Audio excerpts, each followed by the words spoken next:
What's the creepiest thing your child ever said to you? My 5-year-old daughter is trying to process the knowledge that everyone dies. So she tends to casually drop stuff about me dying into normal conversation. I know this is her age-appropriate way of trying to process the concept of mortality, but it is so unbelievably ominous and it comes out of nowhere. I like your pretty dress, mommy. But you won't be able to wear it when you're dead. I love you, mom. But I'll miss you so much when you're dead. She also once dropped an absolutely terrifying comment about snuggling me when I'm dead. ETA, I'm 28. Which in her mind is ancient, I am practically at death's door. Next story. Just after my little brother was born, my mom, 3 years old, sister and I were talking about what not to do around the baby. Things like not leaving small toys out or throwing balls around the baby. After a few minutes my sister chimed in and said, and you don't cut off baby's lips with a sharp knife. Next story. My daughter was 4 and while we were eating breakfast one morning she says I was on a mountain once, and my dad died and then I woke up and was in this house with you and mama. Then we just sat there for a few seconds and looked at each other.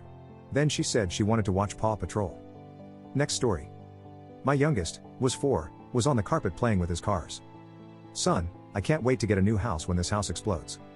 Me, half listening, sure that sounds. Wait, what? Son, yeah, when our house explodes, be ready and we'll just run out real fast. And then he turned back to playing with cars like nothing was said. Thankfully that was 5 years ago, and my house has not exploded. Next story. I have an awesome video of my son. He was maybe 2 to 3 at the time.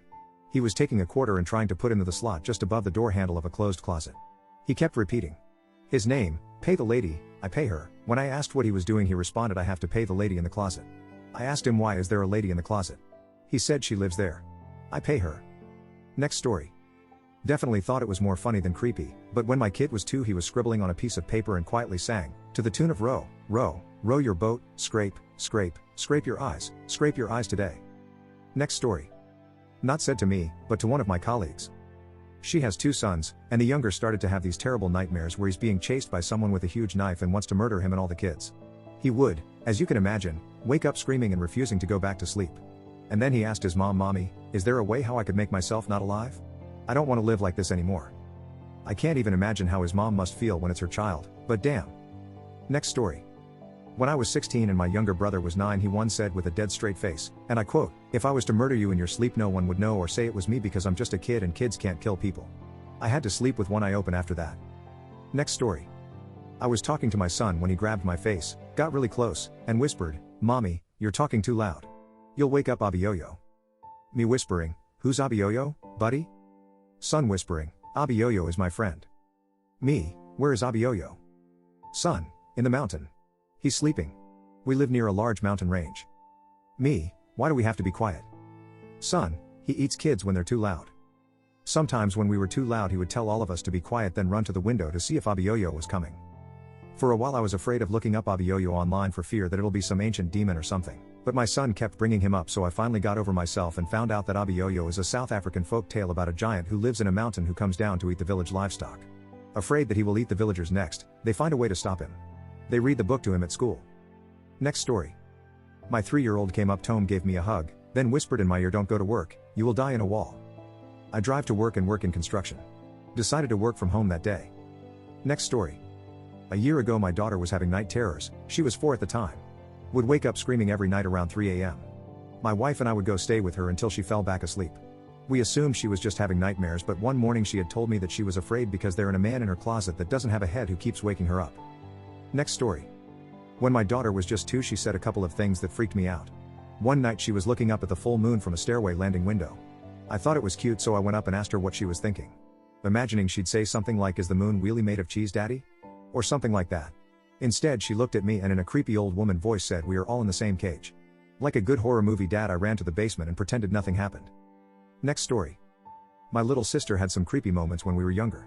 She often claimed that people were in her bathroom at night talking and watching her.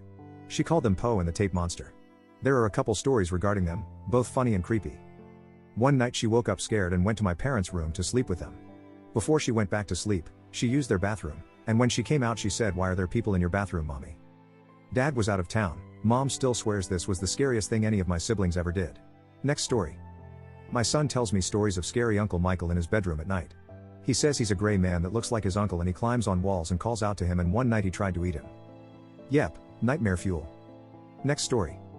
There are already much creepier ones, but still. We observe a man littering on our block.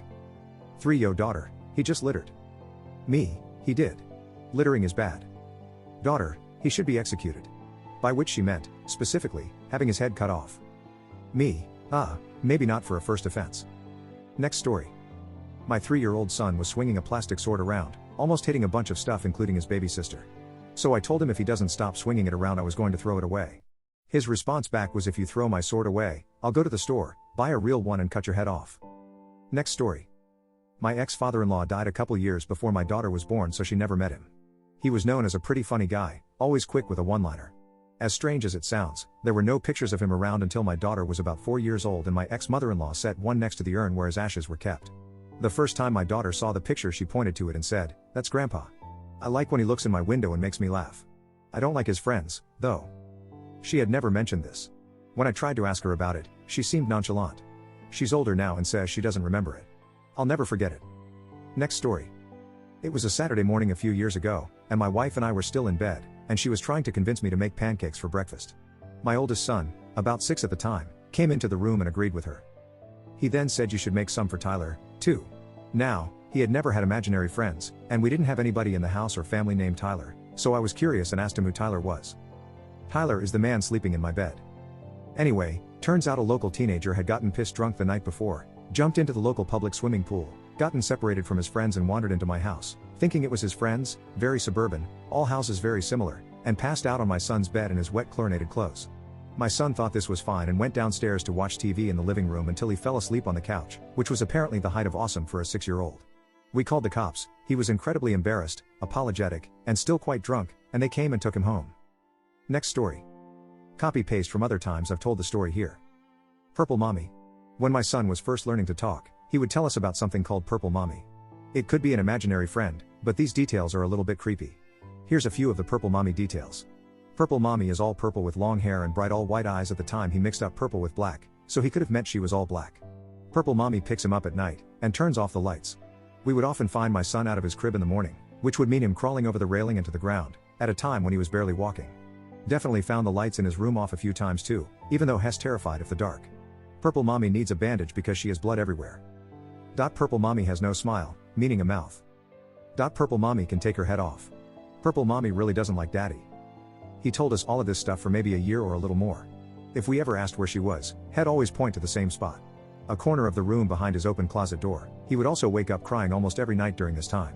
Once, during a really rough night, my wife went to ask him what's wrong, and his answer was, "Purple Mommy won't let me sleep."